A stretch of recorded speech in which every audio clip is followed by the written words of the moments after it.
Israel ও হামাসের মধ্যে সংঘর্ষ নতুন করে তীব্র আকার ধারণ করেছে। গাজার উপর ইসরায়েলি বোমা হামলায় বহু বেসামরিক প্রাণহানি ঘটে। হামাসও পাল্টা রকেট ও বিমান নিক্ষেপ করেছে, যা ইসরায়েলি অঞ্চলে হতাহতের কারণ হয়ে দাঁড়িয়েছে। গাজা ও ইসরায়েলের সংঘাত দীর্ঘদিন ধরে চলমান একটি জটিল ও সংঘাতপূর্ণ ইস্যু। সাম্প্রতিক ঘটনাগুলো নিয়ে তৈরি হয়েছে একটি প্রতিবেদন। শুরুতে জানিয়ে দেব এই প্রতিবেদনের শিরোনাম। এবার তুরস্কের সঙ্গে যুদ্ধের জন্য ইসরায়েলকে প্রস্তুত থাকার আহ্বান করেছেন এরদোগান। আরো জানিয়ে দিচ্ছি, সিরিয়ায় কুর্দিদের বিরুদ্ধে সামরিক পদক্ষেপের হুমকি দিয়েছে তুরস্ক। একই সঙ্গে জানিয়ে দিচ্ছি, গাজায় যুদ্ধবিরতির মধ্যেও ইসরায়েলি ভয়াবহ হামলা, নিহত 51। অন্যদিকে রাশিয়ার বিমান বাহিনীর তেলের ডিপোয় ইউক্রেনীয় হামলা। জানিয়ে দিচ্ছি সর্বশেষ ইউক্রেনে ইস্যুতে ন্যাটোর পরিকল্পনা ফাঁস করলো এবার পেন্টাগন। এতক্ষণ শুনছিলেন সংবাদ শিরোনাম, এবার বিস্তারিত। তবে তার আগে কে কোথা থেকে আমাদের ভিডিওটি দেখছেন ও শুনছেন জানিয়ে দিন কমেন্ট সেকশনে। একই সঙ্গে কমেন্ট করে জানিয়ে দিন আপনার মূল্যবান মতামতটি। আর ভিডিওটি যদি ভালো লাগে অবশ্যই একটি লাইক করবেন। পরবর্তী আপডেট পেতে চ্যানেলটিকে সাবস্ক্রাইব করার অনুরোধ রইল। তুরস্কের সঙ্গে সম্ভাব্য যুদ্ধের জন্য ইসরায়েলকে প্রস্তুত করার উচিত বলে মনে করছেন নেতানিয়াহু সরকারের সুপারিশ কমিশন নাগেল। উচ্চ পর্যায়ের এই কমিশনার ইসরায়েলি নিরাপত্তা বাজেট এবং বাহিনী গঠনের প্রয়োজনীয়তা মূল্যায়নের জন্য গঠন করা হয়েছে। ইহুদি রাষ্ট্রটির নিরাপত্তা অবস্থান সম্পর্কে একটি বিস্তৃত প্রতিবেদন দিয়েছে নাগেল কমিশন। এই দলের নেতৃত্বে রয়েছে দেশটির জাতীয় নিরাপত্তা পরিষদের সাবেক প্রধান ও প্রধানমন্ত্রী বেনিয়ামিন নেতানিয়াহু, সাবেক জাতীয় নিরাপত্তা উপদেষ্টা অধ্যাপক জ্যাকব নাগেল। নথিতে মধ্যপ্রাচ্যে অটোমান যুগের প্রভাব পূর্ণ প্রতিষ্ঠায় আশকারার উচ্চ আকাঙ্ক্ষার বিষয়গুলো তুলে ধরে ইসরায়েলি সরকারকে সতর্ক করা হয়েছে। বলা হয়েছে, সিরিয়ায় কিছু অংশ তুরস্কের সঙ্গে জোটবদ্ধ। এখন সিরিয়া থেকে আসা হুমকি ইরানের হুমকির চেয়েও ভয়ঙ্কর কিছুতে পরিণত হতে পারে। বাশার আল আসাদকে উৎখাতের পর রক্তপাতহীন ক্ষমতা হস্তান্তরের জন্য আশকার শর্ত মেনে না নিলে সিরিয়ায় কুর্দি পপুলার প্রোটেকশন ইউনিটকে গ্রুপের বিরুদ্ধে সামরিক অভিযান চালানোর হুমকি দিয়েছেন তুরস্ক।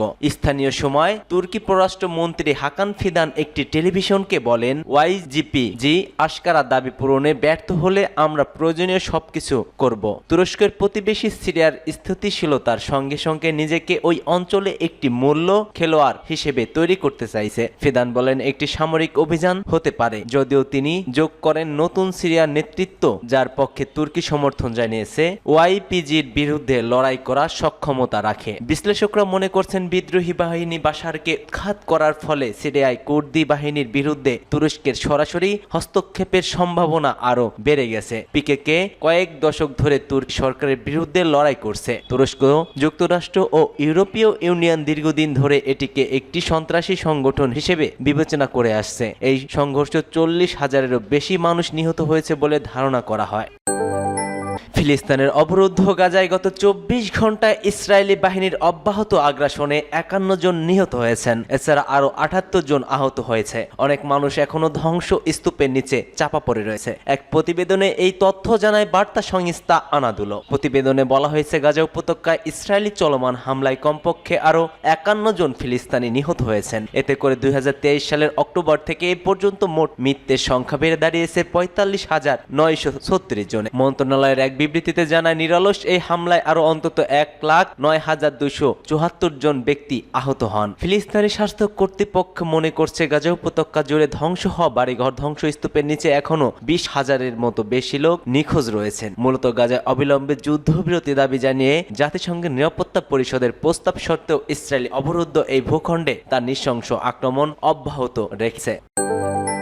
রাশিয়ায় বিমান বাহিনীর তেলের ডিপোয় ইউক্রেনি হামলা। আবারও রাশিয়ার ভিতরে ঢুকে হামলা চালিয়েছে ইউক্রেনীয় বাহিনী। জার্মান সংবাদ মাধ্যম ডয়েচ প্রতিবেদনে বলা হয়েছে, রাশিয়া ও ইউক্রেন দুই পক্ষ একে অপরের দূত ও সামরিক স্থাপনার সঙ্গে জায়গাগুলোর উপরে হামলা চালিয়ে। প্রতিবেদনে বলা হয়েছে, বুধবার দিনের বেলায় রাশিয়ার মিসাইল আঘাতে ইউক্রেনের ঝাপোরিঝাতে 13 জন নিহত হয়েছিল। অন্যদিকে রাশিয়ার তেলের ডিপোতে কিয়েভ হামলায় ইউক্রেনের সেনার তরফে বিবৃতি দিয়ে বলা হয়েছে, তারা অ্যাঙ্গেলসে রাশিয়ার তেলের ডিপোয় আঘাত হানতে পেরেছে। তেলের ডিপোটি ধ্বংস হয়ে গেছে। এর ফলে রাশিয়ার বিমান বাহিনী বিপাকে পড়বে। তারা আর ওই জায়গা থেকে আগের মতো ইউক্রেনের শহরে ও আবাসিক এলাকায় হামলা করতে পারবে না। ইউক্রেনের প্রেসিডেন্টের পরামর্শদাতা অলেকজান্ডার কমিশন বলছেন, ইউক্রেনের তৈরি দুপাল্লার অস্ত্র দিয়ে আঘাত করা হয়েছে। মস্কো এই হামলার কথা স্বীকার করেছে, তবে তারা দাবি করছে সারা রাত ধরে তারা ইউক্রেনে 32টি ড্রোন ধ্বংস করেছে। দেশটির কর্তৃপক্ষ জানিয়েছে, অ্যাঙ্গেলসের হামলার পর বড় ধরনের আগুন লেগে যায় সেখানে, তে অনেক ভয়াবহের খবর পাওয়া গেছে।